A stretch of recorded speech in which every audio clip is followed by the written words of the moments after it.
sustainable initiatives in South Florida, but kind of, extends to what, any area, ought to be doing, as far as better land use planning, talks a little bit about also what the individual can do in their own home and life.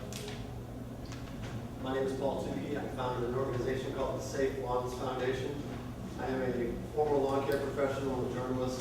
I was an HGTV television host for 4 years, and I quit that in 2007 in a fight about pesticides, and became, I guess at that point, became a full-blown activist, and I traveled around North America giving speeches about the environment, specifically what people consciously do in their own landscapes in the name of creating aesthetic beauty, including the hell out of the environmental process.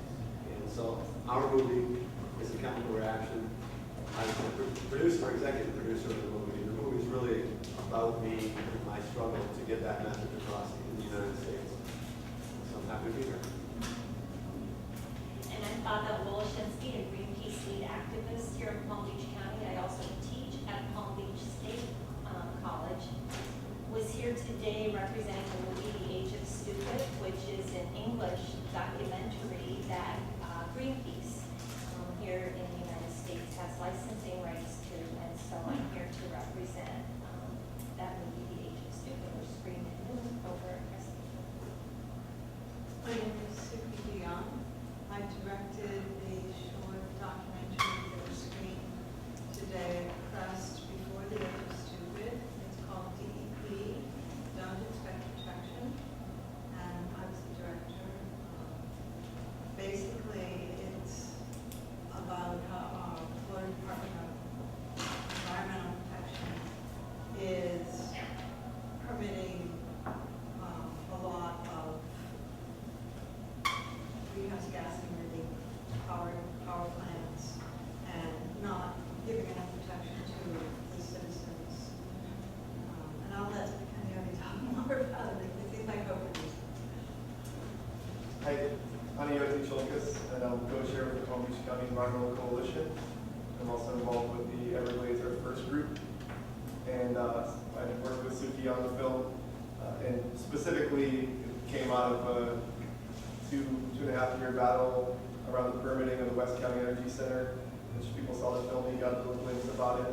It's the largest power plant, largest fossil fuel power plant that's been built in this country, permitted at the headwaters of the Waxahachie Refuge, which is one of the functional headwaters of the greater Everglades ecosystem. So, we took issue with it, and so the film is a little bit of what happened in relation to facing off with the Environmental Protection Agency. And I also want to let folks know that we sent an invitation to DEP, and I don't know if any of them showed up, but I got a response from Secretary Mike Soul, regretting they wouldn't be able to be here with us as she's stuck in Tallahassee. But we're hoping that the film engages at another level of, of public involvement and challenging public agencies, specifically looking at issues of corruption and how what the environmental cost of political corruption is. Here in Palm Beach County, you're probably familiar with the fact that we're moving towards an incarcerated majority of county commissioners. We're one shy of an incarcerated majority, and the specific site that we dealt with in the movie was actually one of the areas, Palm Beach aggregates, which landed several of those county commissioners in prison. So we think that there's some crossover between public government agencies, and the film talks a little about that. Sebastian Heide, architect and a sustainable architecture consulting firm, and was featured in Shades of Green. Can I go to you because I was a filmmaker? Sorry. I was a filmmaker. My film was The Garbage at Jupiter Beach. It's about the French Jupiter Beach. A group of 4,000 people that meet once a month in Jupiter for the privilege of keeping their dogs on the beach. They clean up all the garbage. They clean up 20,000 tons of garbage in the park. Deal with the shorts. Yeah. So, as a kind of diverse group, everyone who's been working, I guess, on environmental films or some aspect of environmentalism.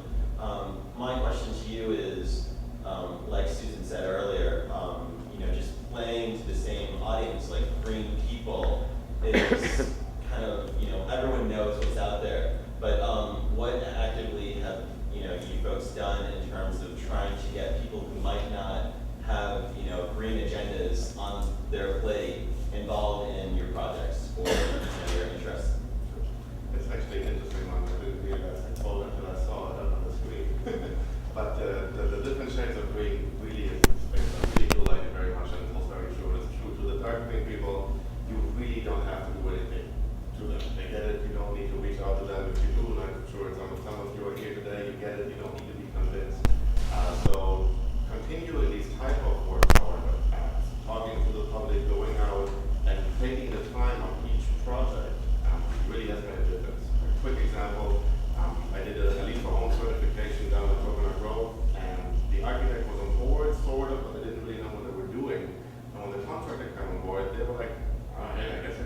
will continue that practice and will show it to more people. And so that's kind of like the light green individuals, the one that have an open ear but nobody know what they do, and that education does reach them on a one-by-one basis. And I think that's the best way to go about it, and really does have a very good impact. And it's showing others how things have successfully been completed. Like in this case, a simple thing as a demolition, something that happens all the time. Well, our environmental coalition in Palm Beach County here meets on the second Monday of every month. And we're one of the few organizations, Palm Beach County, that has consistent open public meetings, and people come from several different groups. So it's more like a network, and it's got a casual environment. And so we've been able to bring a lot of people into the environmental, specifically the grassroots environmental activist movement through having a public presence. And it's a place where the more established groups like Sierra Club or Greenpeace, Audubon Society, Green Party folks come. But then other neighborhood groups are just getting off the ground, have been able to network through our organizing, different civic associations or neighborhood groups that have environmental concerns. And so we've been able to kind of cross-pollinate with those organizations. And largely, the work we've done is attending public hearings and administrative level legal challenges and public pressure through protest and organizing to hold elected officials accountable or challenge companies or applicants that want to do development that's not in the best interest of local communities or the environment. We've been able to succeed in stopping some of those proposals here in Palm Beach County as well as the neighboring counties. We've been involved recently in Martin County, Highlands County, and Broward County, and stopped recent development proposals in all of those areas. So that'll be the other, I think, the other side of working with and helping people become and integrate green practices is figuring out the ones that aren't even going there and stop them at the door.